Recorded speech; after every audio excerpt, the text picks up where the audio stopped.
네, 안녕하십니까 기자분들. 비서실장 주재 수석 보좌관 회의 모두 발언 부대변인 브리핑을 시작하겠습니다.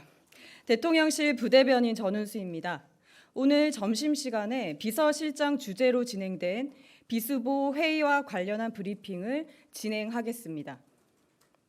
강훈식 비서실장은 추석 연휴 전력 초과 공급으로 인한 정전이 발생하지 않도록 철저한 대비를 당부했습니다.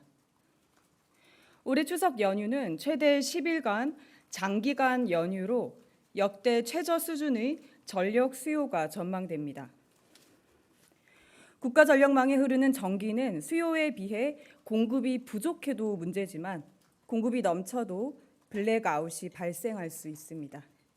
이에 강훈식 비서실장은 전력당국은 사전에 면밀한 계획 수립과 철저한 현장 점검을 통해 국민들이 걱정 없이 추석 연휴를 보낼 수 있도록 대비해야 한다고 강조했습니다. 또한 재생에너지가 주력 전원 역할을 하는 변화된 환경에서도 우리 국민과 기업이 정전 걱정 없이 일상을 유지할 수 있도록 배터리 기반 ESS를 신속히 확충하는 등 전력 수급 안정화를 위한 근본적인 대책도 마련하라고 지시했습니다. 또한 강훈식 비서실장은 젠트리피케이션 방지 방안으로 소상공인 내각의 각기 사업 등에 대하여 검토를 지시했습니다. 새로운 볼거리와 먹거리를 제공하여 관광객, 방문객을 끌어들이고 서울 경리단길, 전주, 한옥마을 등 지역 소상공인의 수입 증대로 이어지고 있기도 합니다. 다만 한편에서는 상권 활성화가 임대료 상승을 자극하고 가성비 하락, 기존 소상공인의 이탈을 거쳐 상권이 다시 침체로 연결되는 이른바 젠트리피케이션을 걱정하는 목소리가 있는 것도 사실입니다. 강훈식 비서실장은 그간 정부가 상가 임대차 보호법 제정을 통해 10년간 계약갱신을 보장하고 임대료 인상을 제한하는 한편 임차인들의 점포 매입 지원을 위한 융자 사업, 공공부문이 직접 상가를 조성하여 염가에 제공하는 사업도 시행했지만 기대했던 만큼의 실효성을 나타내지 못하고 있다고 우려를 표했습니다. 이에 중소벤처기업부 등 소관부처에서는 도심상권 재생 사업, 관광 활성화 사업 등이 젠트리피케이션으로 이어져 성실하게 일하는 소상공인이 삶의 터전에서 밀려나는 아픔을 겪지 않도록 소상공인 내각의 소유 지원 방안도 함께 검토할 것을 지시했습니다. 마지막으로 서신 민원 등 오프라인 민원 진행 상황 안내 체계 개선을 지시했습니다. 국민신문고에 접수되는 서신 방문 등 오프라인 민원은 연간 약 13만 건에 달할 정도로 빈번하게 접수되고 있지만 문자나 이메일로 진행 상황을 민원인에게 자동으로 안내하는 체계가 마련되어 있지 않습니다.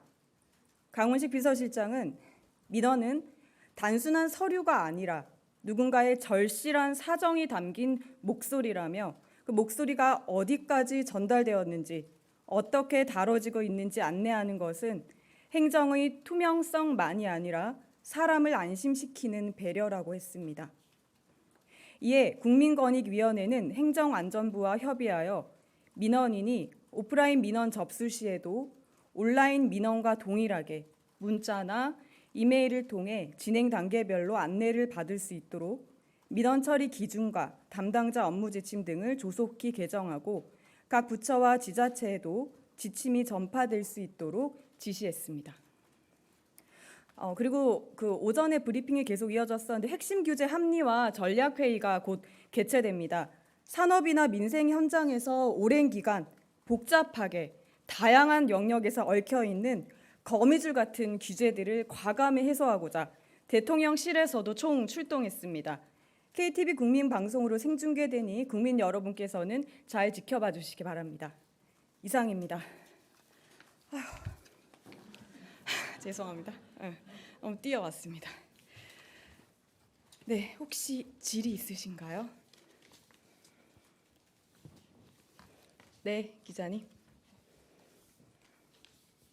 네, 저 연합뉴스TV의 장윤입니다. 네. 수보회의 점심때 진행되는데 대략 얼마나 시간이 진행되는지 좀 궁금합니다. 네, 맞습니다. 점심 시간에 이제 원래 11시 반 예정되었다가 다시 또 이제 그 회의로 인해서 좀 지연되면서 12시에 시작해서 출발 시간 때문에 1시간 정도 진행이 되었습니다.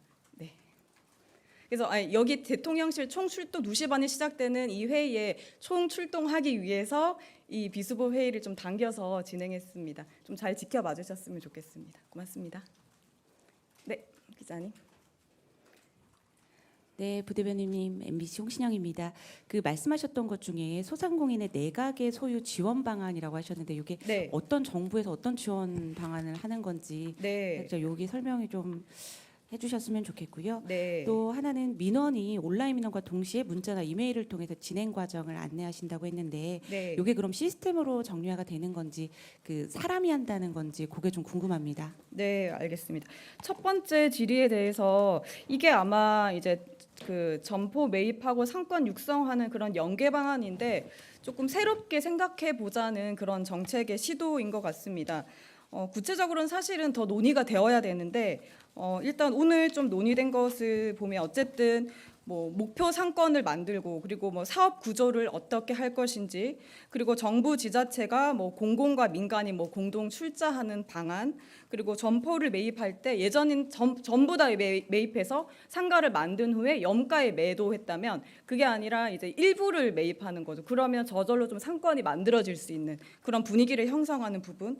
그다음에 뭐 상권을 운영할 때 이제 또 상권을 또 정부가 항상 잘 운영하는 건 아니지 않습니까? 그럼 상가를 잘 운영할 수 있는 다른 분들을 둔다든지 그런 역할을 나누고요. 그리고 수익 그 배분을 할 때도 민간 투자에게 투자자한테 우선 분배하고 어떤 이상 올라가면 공공에 또 분배를 할 수 있는. 그런데 이거 아주 기초적인 단계로 논의가 된 것이고 구체적으로는 이런 방안들 통해서 사실은 쉽지 않은 부분이잖아요. 근데 여기서 연계해야 될 부분이 이제 지자체에서도 항상 각 지역의 상권을 살리고자 하는 그런 좀 수요들이 참 많거든요. 그것과 합쳐서 정부, 지자체, 민간 이렇게 함께 해서 상권 살리기를 해보자라는 내용이었습니다. 그래서 오늘은 굉장히 기초적인 논의의 시작 단계라고 볼 수 있고 한번 좀 논의를 거쳐서 검토를 해보자라고 하셨습니다. 그리고 두 번째 내용에 대해서는 우리가 온라인으로 접수를 하면 이제 정부 24도 마찬가지고 카톡으로 막 날라오기도 하는데 오프라인으로 접수할 때는 깜깜무소식일 경우가 많잖아요. 그러니까 비서실장께서 회의 때 직접 말씀하셨어요. 한 번이면 해결될 수 있는 민원이 7단계를 거쳐서 돌아와서 겨우 해결되더라. 그래서 그런 부분들을 예시로 설명하시면서 우리가 오프라인으로 접수한 분들을 위해서도 온라인 접수에 버금가는 그런 서비스를 제공하자. 그런 말씀을 하셨습니다. 저희도 참 공감하는 내용이었습니다. 그래서 이게 자동적으로 어떤 시스템을 마련할지는 이것 역시 봐야 되겠지만 아마도 당연히 그 이제 접수 시스템에 자동으로 들어가게 되면 자동으로 답변해 줄 수 있는 그런 부분들을 만들지 않을까 싶습니다. 아직도 숨이 차네요. 네, 기자님.